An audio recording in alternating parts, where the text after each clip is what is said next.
तो दोस्तों, आज मैं आपके सम्मुख bonded labour system abolition act 1976 के तहत बंधुआ मजदूरी पर आपके साथ अपने विचारों का आदान प्रदान करने के लिए उपस्थित हुआ हूँ। दोस्तों, कोविड-19 के चलते आज हमारा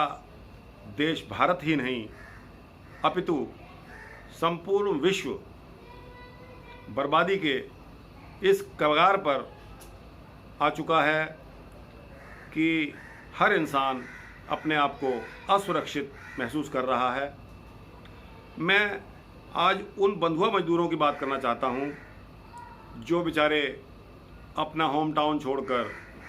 बहुत दूर दराज से आकर मेट्रो टाउन्स में मजदूरी के लिए बड़े बड़े लोगों पर, ज़मींदारों पर, फैक्ट्रीज़, इंडस्ट्रीज़ पर और ज़मींदारों, खेतों खलिहानों वाले अमीर लोगों पर आश्रित होते हैं।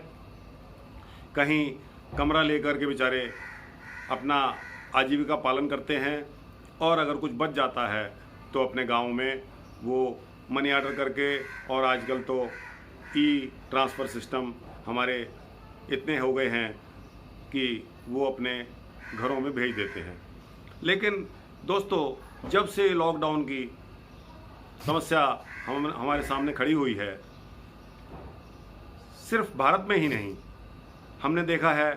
कि जिन देशों ने लॉकडाउन में थोड़ी सी भी देरी दिखाई, उसके दुष्परिणाम उनके सामने आए हैं। हमारे भारतवर्ष में लॉकडाउन लगाने से मौतों का सिलसिला उस अनुपात में तो नहीं आया, लेकिन आया ज़रूर है। जिस अनुपात में आया है उस अनुपात को भी हम बर्दाश्त करने के काबिल नहीं थे और ना ही आगे भी होंगे। तो दोस्तों, सबसे भारी समस्या हमारे उन मजदूर भाइयों को उठानी पड़ी है जो कि ऐसी परिस्थितियों में बंधुआ थे, या समझ लीजिए कि उनके पास आजीविका चलाने के इतने साधन नहीं थे। रोज़ाना कमाना, रोज़ाना खाना और किराए के कमरों पे रहना इत्यादि इत्यादि। ऐसी परिस्थिति में जब लॉकडाउन लग गया तो उनको अपने गांव भी जाने का उपयुक्त समय नहीं मिला, और दूसरी तरफ किराया कमरे का चढ़ने लगा। उनकी जो इनकम थी, जो कि वो मेहनत करके कमाते थे, वो शून्य पर आ गई और असुरक्षितता इस हद तक बढ़ गई कि दोनों तरफ से, एक तरफ तो मालिक इस बात पर कि ये कमा नहीं रहा है तो किराया कहाँ से देगा, किराया नहीं होगा तो मालिक उसको रखेगा क्यों। तो दोनों तरफ से ही ये महसूस होने लगा। इसका नतीजा क्या हुआ कि बेचारे गरीब मजदूर अपने कमरों को छोड़कर बिना किसी सहायता के, बिना किसी रेलगाड़ी, बस सुविधा, टैक्सी और रिक्शा वगैरह वगैरह होते हुए भी अपनी पत्नी और बच्चों को पैदल ही, बल्कि यहाँ तक कि मजदूरों के पैरों में जूते तक नहीं, उनको वो पैदल ले जाने के लिए मजबूर थे। और आज दोस्तों, मजबूर इस हद तक हो चुका है एक मजदूर कि वो सड़कों पर सैकड़ों किलोमीटर पैदल चलता ही जा रहा है। तो दोस्तों, ये बंधुआ मजदूरी सिस्टम, या समझ लीजिए कि पुरानी हमारे दासी परंपरा के नाम से जो प्रसिद्ध थी, उसको किस तरह प्रकाश में लाया गया और उसका क्या निदान हुआ। दोस्तों, इसमें एक बहुत अच्छा केस बंधुआ मुक्ति मोर्चा बनाम यूनियन ऑफ इंडिया, जो कि मुझे अच्छी तरह याद है, जो कि 1984 में घटित हुआ था। दोस्तों, आप सबको याद होगा कि ज़िला फरीदाबाद में पत्थर पीसने के क्रशर थे, और पत्थर की कमी नहीं है क्योंकि दिल्ली, फरीदाबाद नज़दीक के इलाके सारे पहाड़ पर बसे हैं। तो दोस्तों, इस फरीदाबाद ज़िला की हरियाणा में खदानों में बहुत से लोगों को बंधुआ मजदूरी के लिए रखा जाता था। इनसे बंधुआ मजदूरी कराई जाती थी। इनकी अवस्था इतनी दयनीय थी कि इनको ना तो पीने के लिए शुद्ध पानी ही मुहैया था, पत्थर के चश्मों से आया पानी ये पीते थे। टूटे हुए पत्थरों से ये झोपड़ी बनाकर और उसके ऊपर तिरपाल डालकर 3-4 फुट की ऊंचाई पर जिसकी छत होती है उसके अंदर वो रहते थे। इवन यहाँ तक कि उसके झोपड़ी के अंदर जाने के लिए उनको झुकना पड़ता था, और अगर मौसम के चलते मौसम ख़राब हो गया, बरसात आ गई, तो बरसात का पानी भी उस झोपड़ी के अंदर घुस जाता था। तो दोस्तों, इन बंधुआ मजदूरों का काम क्या होता था? दोस्तों, इन बंधुआ मजदूरों का काम होता था कि पहाड़ में छेद करके और बारूद लगा करके उसको उड़ाना, उड़ाए गए पत्थरों में अलग अलग साइज के पत्थर बटोर कर उनको ढेरों में रखना, और दोस्तों छोटे पत्थरों को क्रैशर में डालना, उस क्रैशर से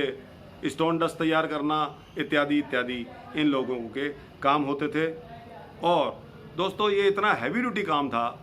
कि पत्थरों से लड़ना कोई आसान बात नहीं थी, और अगर इस लड़ाई के दौरान कोई उनको चोट भी लग जाती थी तो मेडिकल सुविधा उनके लिए बिल्कुल नहीं थी, दवाई पट्टी का भी लाभ नहीं था, और यदि परमानेंटली कोई इस तरह की डिसेबिलिटी या वो अपंग हो जाते थे तो बाकी की शेष जीवन उनके लिए नर्क बन जाता था, वो रोटी कमाने लायक भी नहीं रहते थे। तो दोस्तों, इन परिस्थितियों में हर पढ़ा लिखा व्यक्ति उसका ये दायित्व हो जाता है कि ऐसे मामलों को किसी न किसी पढ़े लिखे या किसी अथॉरिटी या किसी कोर्ट के सामने लाया जाए। तो कुछ समाज सेवी संस्था, और हर समाज में अच्छे व्यक्ति होते हैं, तो संस्था का नाम मुझे याद नहीं है दोस्तों, संस्था ने 15 पैसे कर, जब पोस्ट कार्ड चलते थे उस समय 15 पैसे का खत, उसके ऊपर मजदूरों की दयनीय अवस्था का व्याख्यान करते हुए माननीय सुप्रीम कोर्ट को, माननीय सर्वोच्च न्यायालय को उन मजदूरों को इस बंधुआ मजदूरी से मुक्ति दिलवाने हेतु और उनकी ज़िंदगी को फिर से बसर करने हेतु प्रार्थना की गई थी। तो दोस्तों, मामला प्रकाश में आया और 3 जजेस बेंच इसमें नियुक्त की गई, क्योंकि दोस्तों मामला जो है वो फंडामेंटल राइट्स, जो हमारा संविधान आर्टिकल 32 में फंडामेंटल राइट्स की गारंटी देता है कि किसी भी व्यक्ति का अगर फंडामेंटल राइट का हनन हो रहा हो तो ही can directly come to the Supreme Court. अगर सुप्रीम कोर्ट के पास हम जाते हैं और हमारा फंडामेंटल राइट का हनन होता है तो दोस्तों आपको और कहीं जाने की फिर ज़रूरत नहीं पड़ेगी। तो दोस्तों, इस 3 जजों की बेंच में श्रीमान रंगनाथ मिश्रा जी, जो उस समय हमारे भारत के मुख्य न्यायाधीश हुआ करते थे, उनके साथ श्रीमान MM पंछी और श्रीमान SC अग्रवाल, 3 जजेस की खंडपीठ ने इस मामले को सुनवाई हेतु रखा। तो दोस्तों, इस 15 पैसे के खत को उन्होंने रिट पिटीशन मान लिया अंडर आर्टिकल 32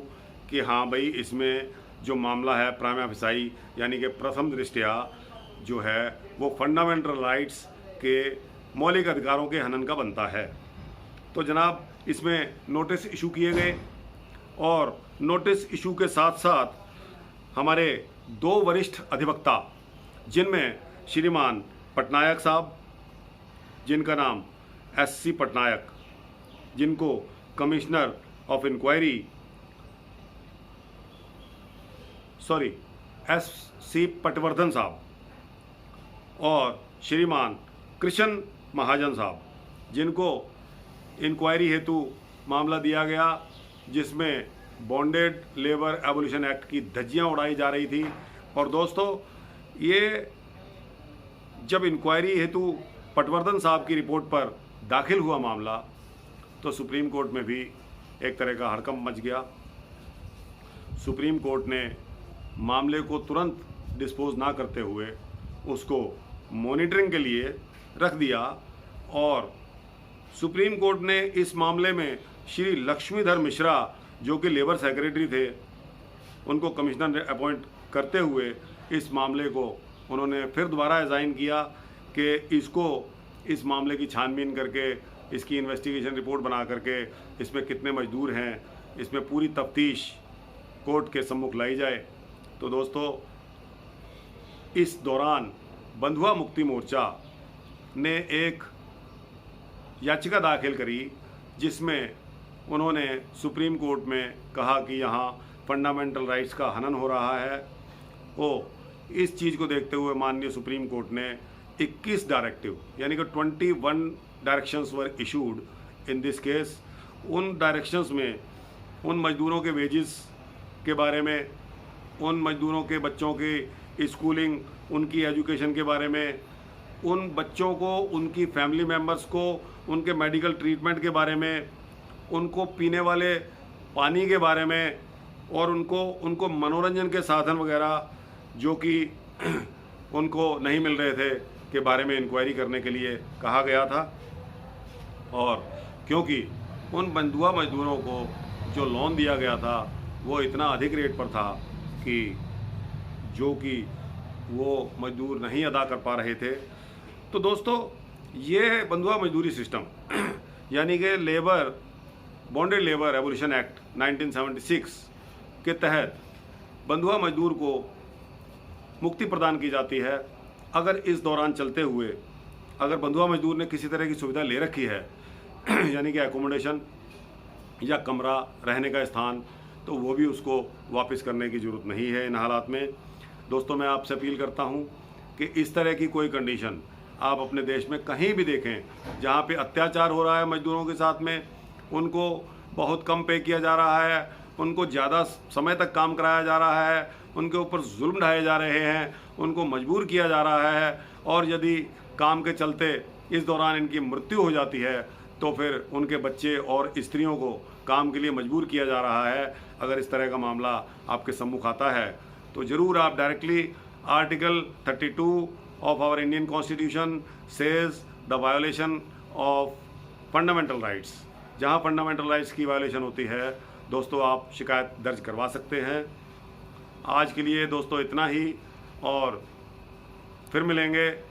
इस दौरान अगर आपको कोई समस्या या आपकी कोई प्रॉब्लम है